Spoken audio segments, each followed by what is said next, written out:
Welcome to Winning the Game of Life. Known as Jungleman at the poker table, Dan Cates has gone from being the bag boy at McDonald's with no friends and a dead-end future to winning over $11 million in online poker, over $7 million in live tournaments, and is a World Series of Poker champion. He has found fame, fortune, been to incredible places all over the globe, and connected with some amazing people. It looks like Dan has won the game of life, but that is not the way he sees it. Dan sees winning as doing his part to help everyone in the world win. He knows he can't do it alone, though. He knows it's going to take a collective effort with anyone that wants to see the same thing. Join us each week as Dan starts the conversation to do just that. On the show, Dan will interview incredible individuals that have made the impossible possible, those that have won the game of life, and those that want to help others win as well. Hit subscribe and follow Dan's journey on Instagram at @TheDanCates. Let's explore anyone and anything that can help make this world a better place, increasing the odds of us all winning the game of life. And now, here's your host, Dan Cates. What's up, everyone? This is Dan Cates, and I'm lucky enough to have the great Phil Hellmuth on my podcast. For those of you who don't know, Phil is he's one of the biggest winners ever in poker. He's got 16 World Series of Poker bracelets. His winnings exceed 29 million. His recorded winnings, he's undoubtedly won many more. And he's 19th on the all-time money list. Thank you, Phil, for being on the show. Yeah, I mean, I think the all-time money list is a bit of a crock, actually, between you and I. I mean, you have these guys traveling all over the world, 20 or 30 of them playing 100K, 200K, 500K, $1 million buy-ins, and how many of those guys are way, way ahead? If you took the 20 or 30 and you average them over the last 5 years, no one's way ahead, but their numbers have all jacked way up. I was leading the all-time money list for a while, and I thought I deserved to be there. But I mean, like I don't think it means what it used to mean. I think you're right, especially with these big buy-in tournaments and everyone's obsession with bigger and bigger and bigger. It for sure doesn't represent who's actually made the most money by any stretch anymore. It's not really feasible for only. USA Today did this article on ROI like in 2012, believe it or not. And, they had this chart, right? And I was a little speck at the top. You talk about an outlier. I was so far up there that it was just one little speck. And that, return on investment, because, I made whatever, $12 million or whatever it was, my first 12 million playing in like 10K max buy-ins, but mostly 5Ks and 1Ks. So the ROI, which I think is more important, but whatever. Let's move on. That's just my own ego talking. I had an amazing World Series, and so it was pretty cool. 7 final tables. No one had ever done that before. A bracelet, and then 2 seconds. Now the seconds I still think about every day. One time I got a little tired, and then the other was after Daniel and I and Jeremy Osmus played for 3 hours of a three-handed. The heads-up match lasted one hand. So I keep thinking back, could I have done something different? I had chip leads in both of those. And you think, wow, I could easily have had 3 bracelets, or with 7 final tables, I could have had 7 bracelets. It's kind of unheard of. So for me, it was kind of, there's too many people out there in poker. Too many of the world thinks I'm the greatest poker player in the world. And even all the young guys will say I'm the greatest of all time. Fine, greatest of all time, whatever. But what I really wanted to be was the greatest today. And then, to show up with 7 final tables, at least I'm in that conversation. People are saying, wow, that was pretty, and if you look at all the measures, Daniel Negreanu's 25K buy-in, where they started like 10 years ago, I'm leading that. And but anyway, all right, this is all bragging and ego. Well, you get this is a good spot for the bragging ego a little bit. You get to say your spiel and all that. Feel like, what's this platform for? Well, for a bunch of things, but bragging ego, it's got its spot too. Yeah, I mean, you're absolutely right, but it's also, I think Jungleman, for someone like me who's battled ego their whole life, the cycles get less and less, less and less. So, one weekend where I hosted an event for Tiger Woods, and then Michael Jordan ran 50 yards to catch up with me, and then the next day, someone emailed me, this when Obama was president, and said, "Hey, Obama was asking how you're doing at the World Series," and I'm like, "Woohoo!" And I walked around with my head up my ass for 3 weeks. I think I was on 99 World Series of Poker Cashes. And all I could think of, all I wanted to do was tell everybody this, Michael Jordan and Tiger and Obama. All I wanted to do was tell everybody these stories. And so ego was very destructive in that moment for me. And then the cycle gets less and less, right? Maybe that was 2000. I don't know when, but the cycle gets less and less. You get kind of high. So I'm coming off the 7 final tables. I'm coming off a weekend in Miami where I'm staying in this $110 million house. I'm on the yacht with Eric Schmidt, who started Google, and, having drinks, and just like all of these crazy billionaires, and all of these, we're hosting our own events down there. And so, yeah, the ego's a little bit big. And so now so then it's a matter of, all right, you work on it. Results are big too. Results are big too. In my it was Saturday. I'm at the Warriors game with the owners. Sitting courtside. We're in the back eating sushi, and then we're going to dinner with the coach. And so it's kind of this crazy life, and you just try to make sure that you don't talk about yourself too much, which I'm going to do on a podcast. Fine, but you should do it on a podcast. Podcast is about you. So there you go. Perfect. That's fine. But in society, then you want to be able to ask people how they're doing and pay attention. And actually, it sounds like my ego's out of control, but it's not too bad. But anyway. I think anytime a young up and coming player with their Sims and their math and whatever talks some kind of crap about you, you should say, Obama asked me how my tournament was doing. That's just your response. There's not much to come back to after that. I had no idea this was the case. That's pretty incredible. Obama texted you that. I'm really surprised by that. So I want to ask you, with all these young kids and their software and their math and simulations, all that crap, and talking shit and whatever else they're doing, how are you managing to be so competitive these days? 7 final tables. Was that this World Series or? Yeah. Oh, that is a pretty impressive track. How are you managing to be so successful in spite of all these kids working hard and coming up with all these softwares and all that?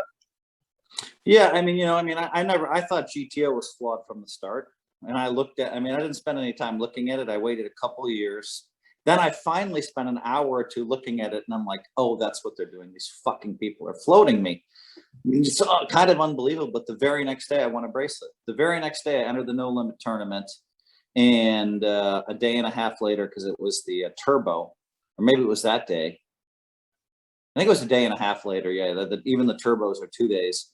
I had a bracelet, and it's just because I thought, wow, they're going to float me on the flop. Fine, I'm going to bet every flop, and then I'm going to smash every turn.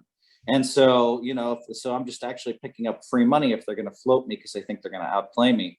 It was just a weird thing that I happened to study it. So I thought there were a lot of flaws in GTO. I don't want to go into what they are because for some reason people still misunderstand No Limit Hold'em. And then, solvers, sure, I've never used a solver. I studied GTO 1 hour of my life and didn't like it. But when I watched some of the high limit stuff, I think they're making a lot of mistakes, a lot of fundamental mistakes. And so, the solver stuff actually creates, I believe, more action for you and I, because I believe, I could be wrong, that when I see these guys that are doing solvers, they're putting a lot of chips in all the time. And that's the style I want to play against because I'm super tight. And so, and so and the other thing is just at the top of everything I just said, at the very top, Jungleman, they have to look at me. They have to look at me. They have to give off. It's not like they've learned to be perfect robots. If they could somehow disguise themselves, if they could hide behind a brick wall and make the plays they make, I'd still be able to figure some stuff out just based on pattern recognition. But pattern recognition along with, okay, they don't have it, or they're super strong.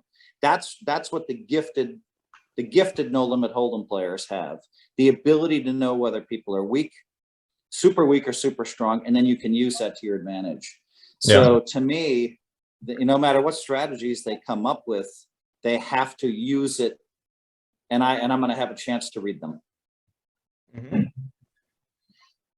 I can see how some of I can see, yeah, about the reading and thing in particular. I definitely think that's a very important skill in deep live tournaments.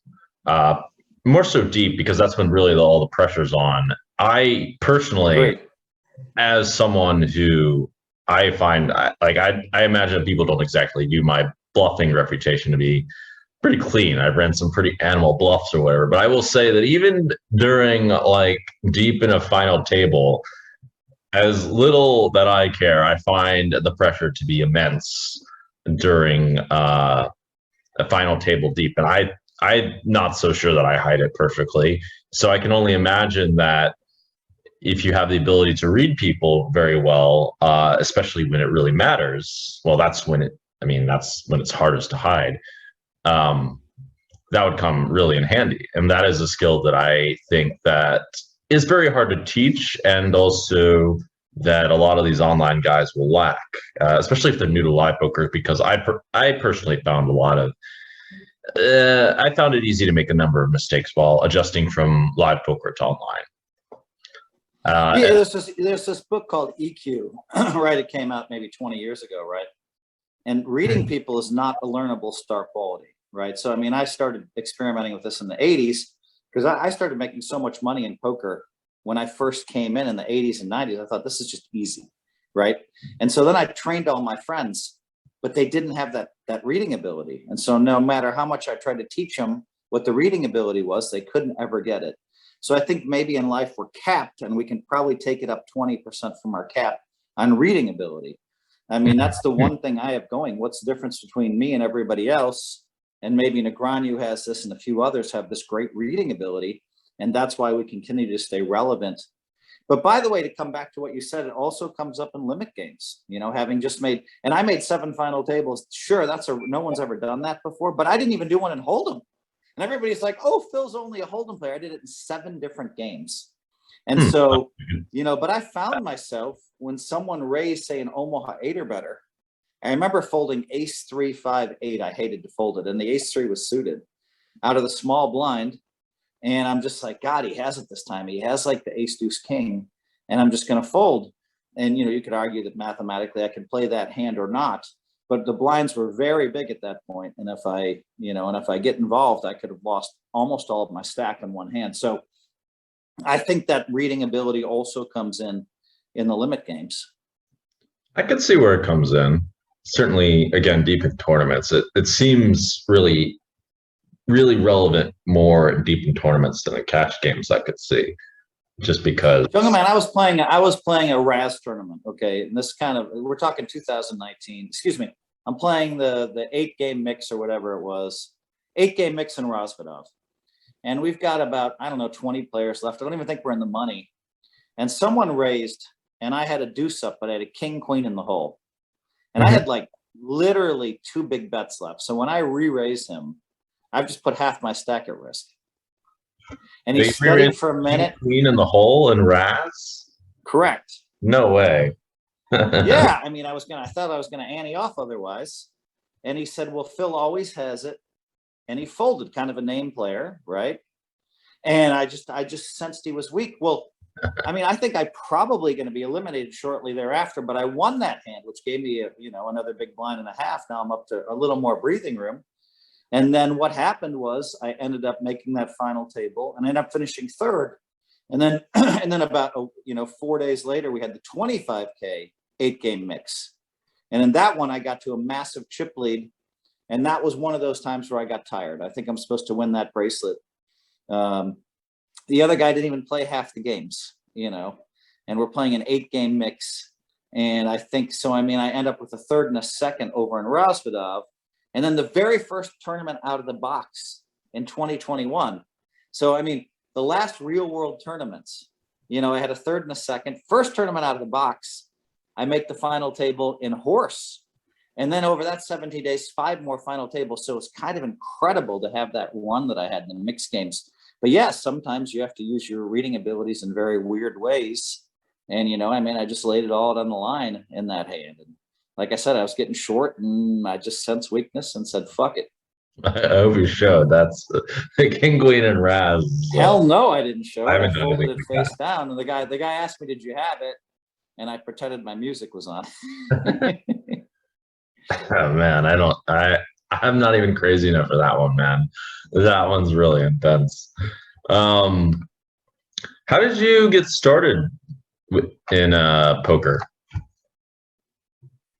Yeah, I was going to University of Wisconsin. We're talking about 1984. Jeez, yeah, 83, 84. And then I found poker. It was kind of there was this game that existed. Maybe it was my third year there. Maybe it was 1985 or 86. And I found this small stakes game at the Memorial Union. And that was famous because that's where they used to smoke pot in the open. In fact, Jungle, you could smoke pot in the open in 1985 at this Memorial Union, right? No way. You couldn't play poker. So they'd stop us from, funny. it was fucking outrageous. I'm like, wow, this is discrimination against poker. You Oh, can this is smoke like pot here, but you can't criminals fucking playing play poker. poker. And it was aggravating a little bit that. But anyway, found the game there. And then, once you find a small stakes games, there's always bigger ones. And so then next thing I knew, I was playing with, I was 20 and I was playing with doctors, professors, lawyers. The youngest guy in the game was like 44 and I was 20 and I kept smashing those guys. I had something early. That's Next where thing the I had ego 20,000 starts. in the bank.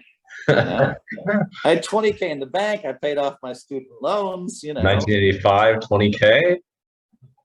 Yeah, it was a lot of money for me. I mean, I never had any money in my life, and Must have been a lot in 1985, yeah.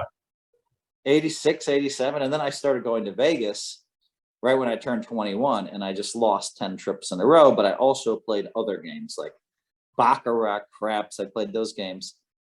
And, and I kind of probably when I was 21, 22 was a little bit too addicted to those games.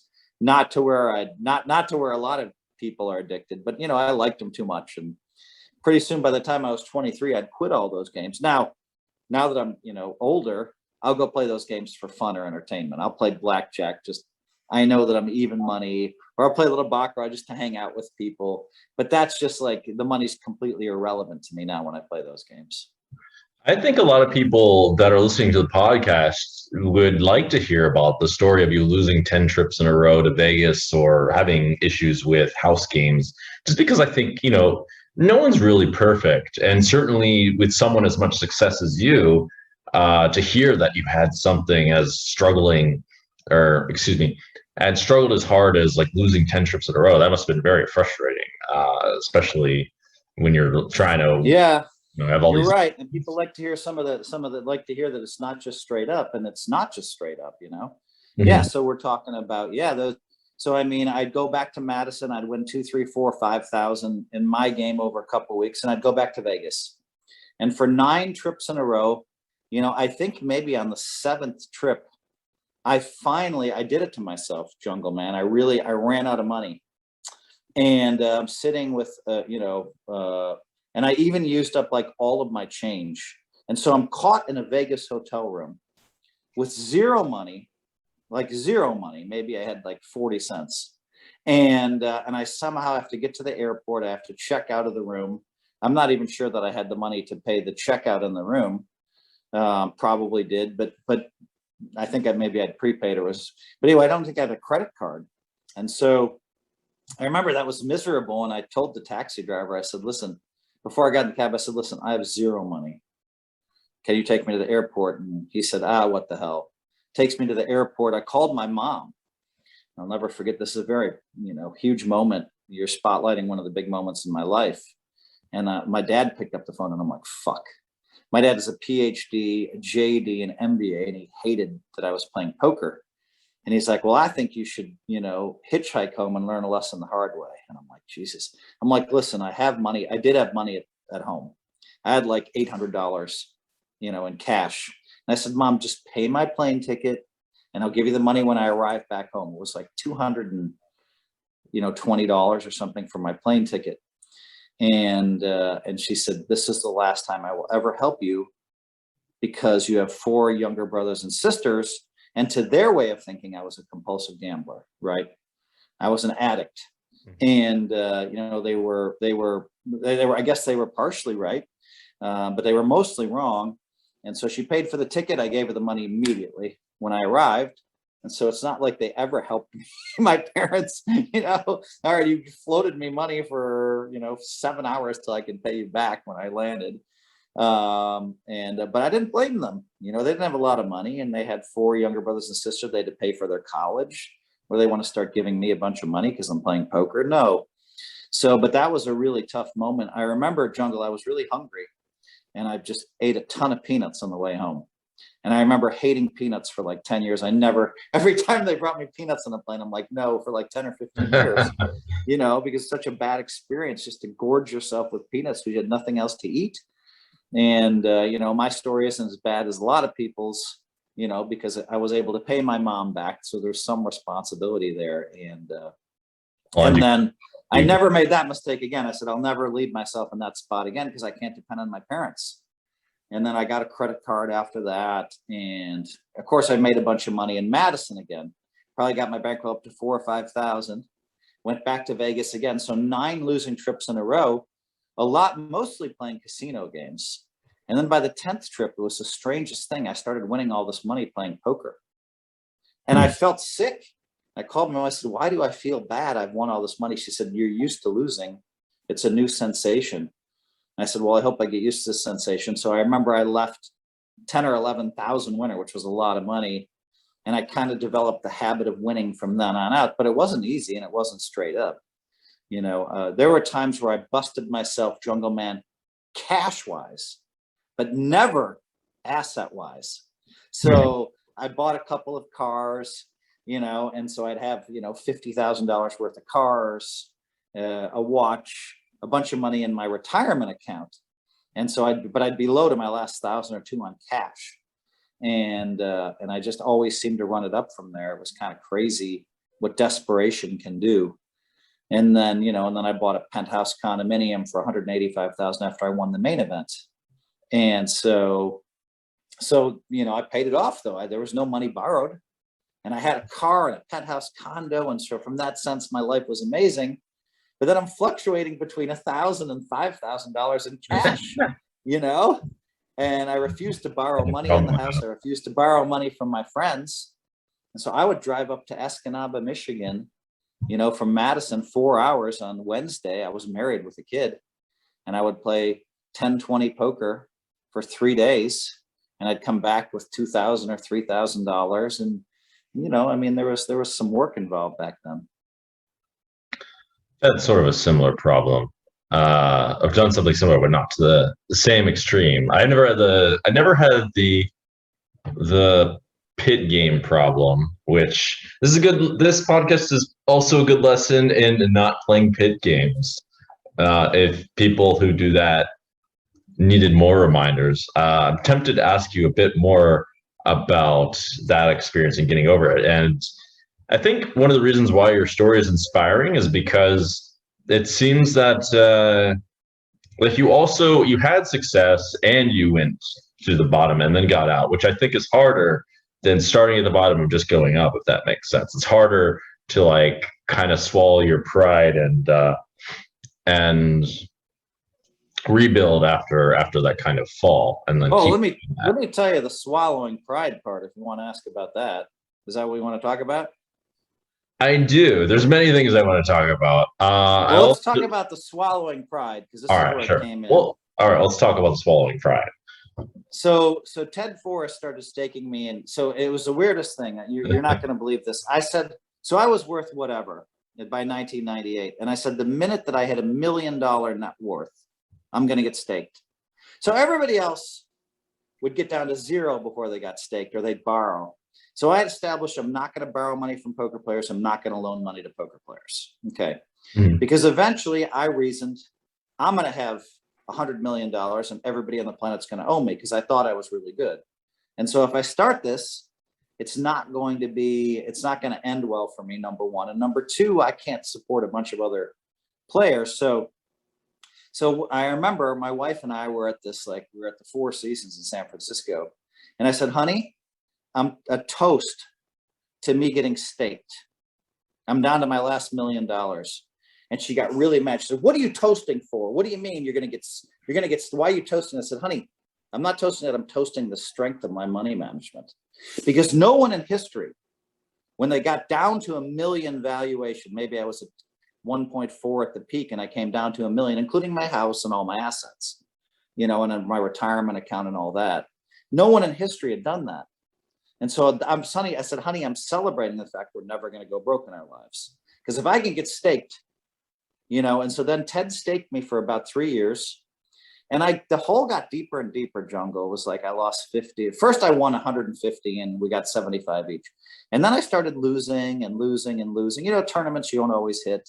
I was playing cash games. And when you're 150 on makeup, you're playing at 2,400. It's hard to focus, right? Because what are you trying to win? 7,000, 8,000 to pay off the. Yeah. And so Ted had also agreed to pay all my bills for me and just throw that on the tab. So I had zero pressure on me. So I spent a lot more time at home. And then in 2001, I won 3 bracelets. And I remember handing Ted Forrest $500,000 in cash. Here's your makeup. Here's your profit. Right. And I had like 70 myself. That's another story of Ted having it put in a bag at the Horseshoe, slinging it on his shoulder and walking into the dingiest, darkest parking lot in fucking America. And I'm like, dude, I'm not going to die for you. You know, I don't know what you're doing. Can you just get a security guard to? Ted was pretty goofy. We made it to the car and he went over to whatever, the Mirage at the time, and just put the whole 500 in play there or whatever. I mean, just put it in his account. I mean, but anyway, I was kind of goofy to be carrying around 500 in cash. But yeah, the desperation then started for me when I decided that I was going to go to the Commerce and play poker in February like everybody else. But I'm now Phil Hellmuth, who just won 3 bracelets. I'm Phil Hellmuth, who everybody's talking about how great I am. And yeah, you can't just that to the side. You gotta you gotta step up and show people what's up. Right. So instead of playing in the 600, 1200 game, I walked by that. I walked by the 400, 800 game, and they're both going. I walked by the 200, 400 game, and I went to the 100, 200 game. And I know everybody in the fucking room staring at me and whispering, Phil's broke, Phil's broke. Unbeknownst to them, knowing that I have at least $1 million, of course, you know. But you know, I talked to Ted about it, and I said, listen, this is about feeding my family. This is about putting the ego to rest. This is about you start where your bankroll tells you to start. And swallowing the pride, walking in there day after day in the month of February and knowing everybody's saying shit about me, you know, it was very good for my, it hurt. It was very painful, but that was all ego. Why is there pain? It's all ego. Cause you know, everybody's whispering, there's Phil. He went to the fucking 153 game, you know? And, but I did it. I did things right, Jungle. And, that matters more than people saying something. And I think people don't say it that much. They don't care after a little bit, but definitely doing things right is more valuable than. No, but Jungleman, the same thing with you. When you and I are very famous in poker, right?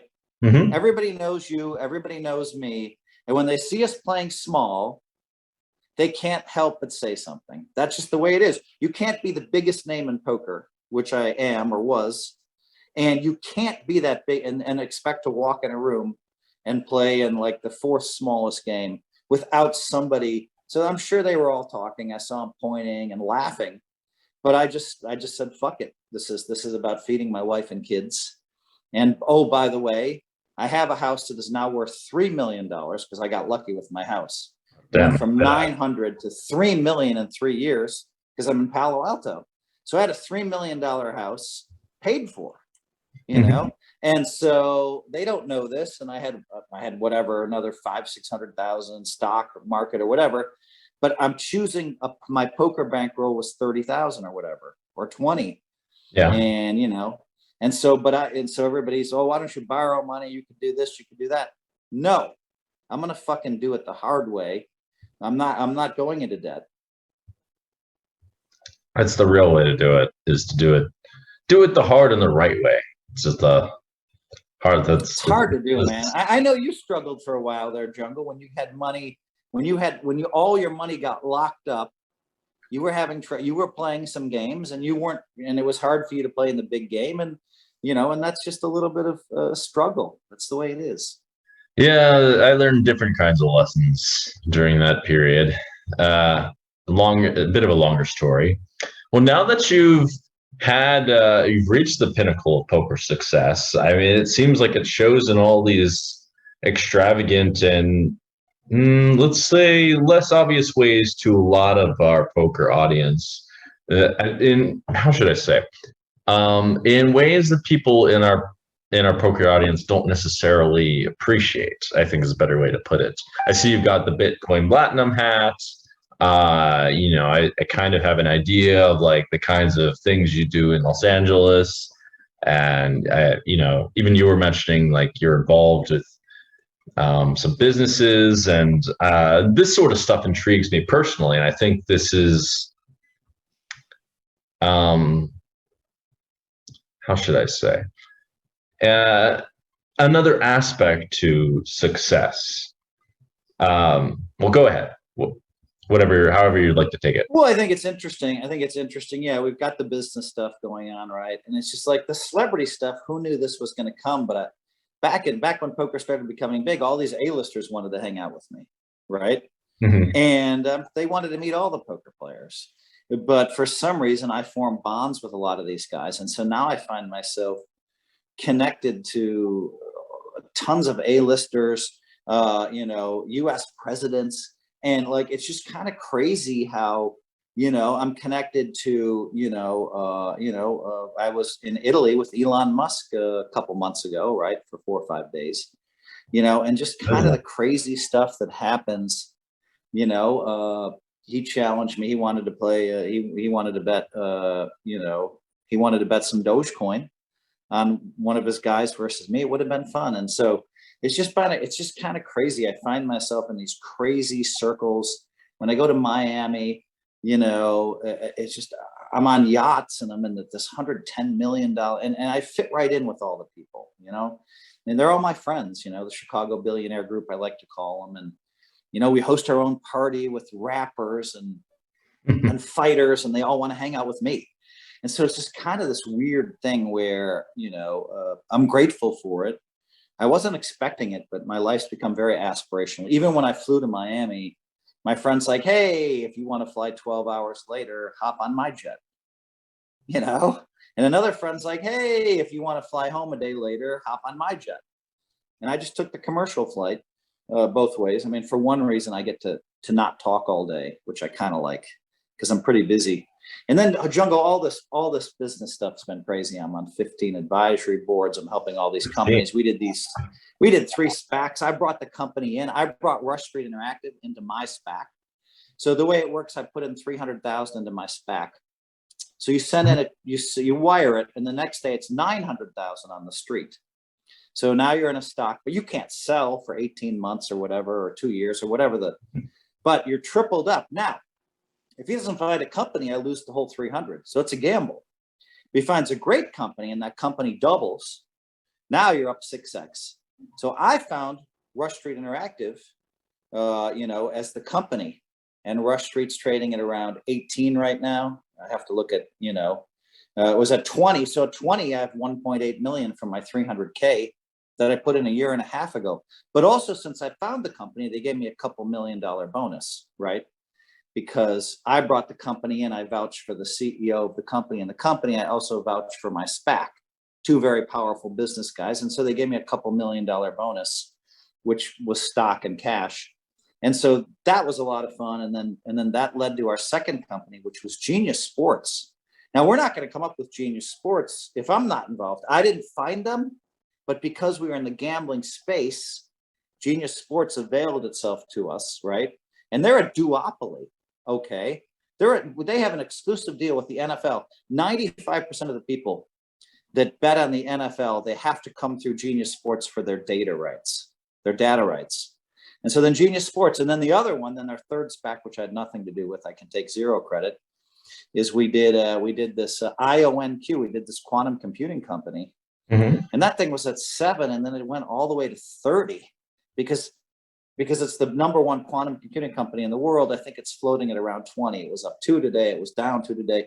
This thing's been going all over the place. And then you find a company to take public. If you don't take it public in 18 months, you lose your money.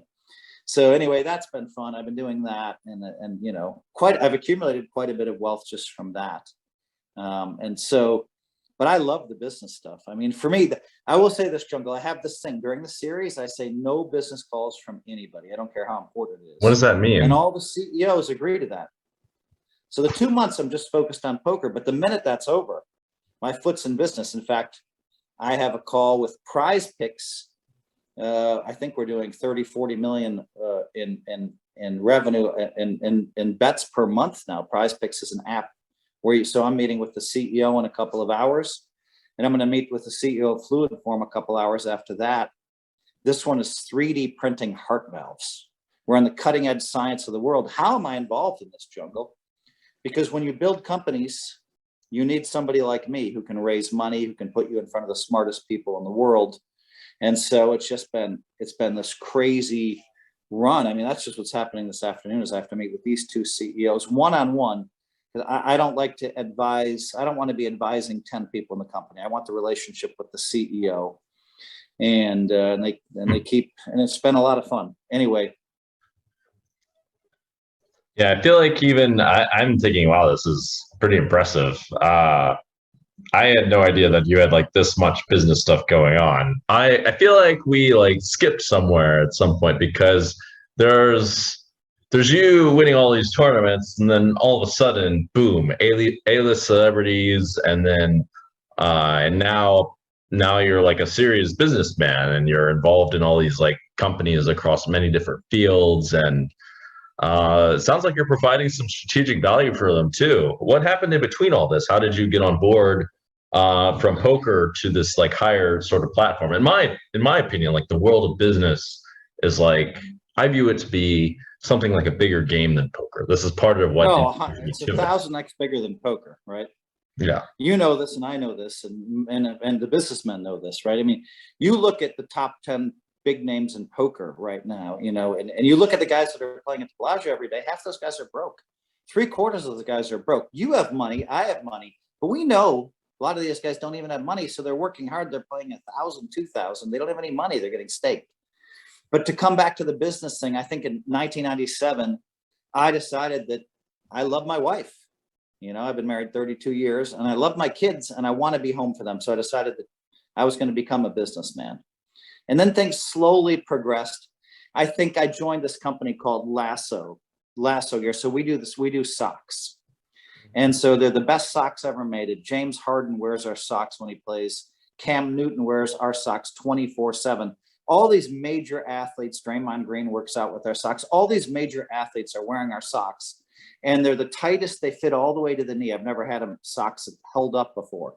But Lasso Gear is the company, and Partha Unavis is CEO. Well, I started helping him, and I provided so much value to him, raising money, introductions to people all over the world, introductions to VCs. He started telling other founders about me.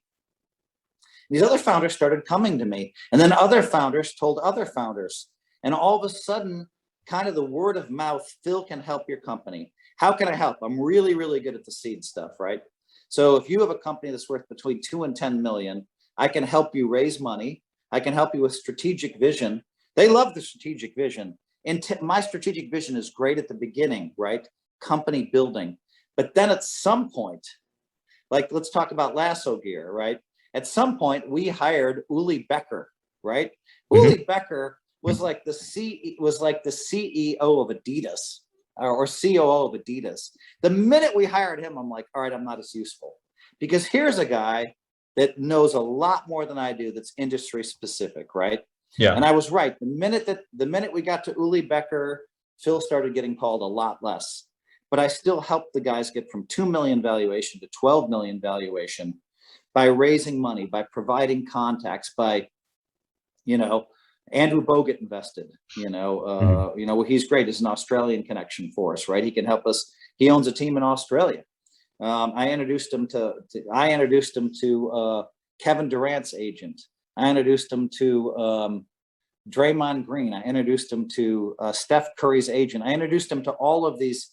I mean, that's just a small portion of the athletes I introduced to. And so then what happens is he's like, holy shit, Phil changed the course of my company. He helped me a lot. I don't know about change the course of my company. You have to ask Partha. But anyway, he recommended to me all these other founder CEOs. They know each other. And all of a sudden I'm in this company, and this company, and this company, and this company. Mm-hmm. And I even did one. I joined Genie's. Yeah. And Genie's just raised at 420 million valuation. I came at 140 million. I came to advise them, and a lot of times, Jungle, I'll just make one. I mean, I've pivoted whole companies with one meeting or one phone call. Really? And so that's been fun for me. And I love the strategic vision. They tell me their plan, and I'm like, have you thought of this? Have you done this? And like 24 hours later, my mind is chock full of ideas for them. A lot of the ideas they've thought of, but it's been a lot of fun to do business stuff. Thanks for listening to part 1 of Dan's conversation with Phil Hellmuth on winning the game of life. Catch part 2 tomorrow, wherever you get your podcasts. Of course, hit subscribe and follow Dan at The Dan Cates on Instagram.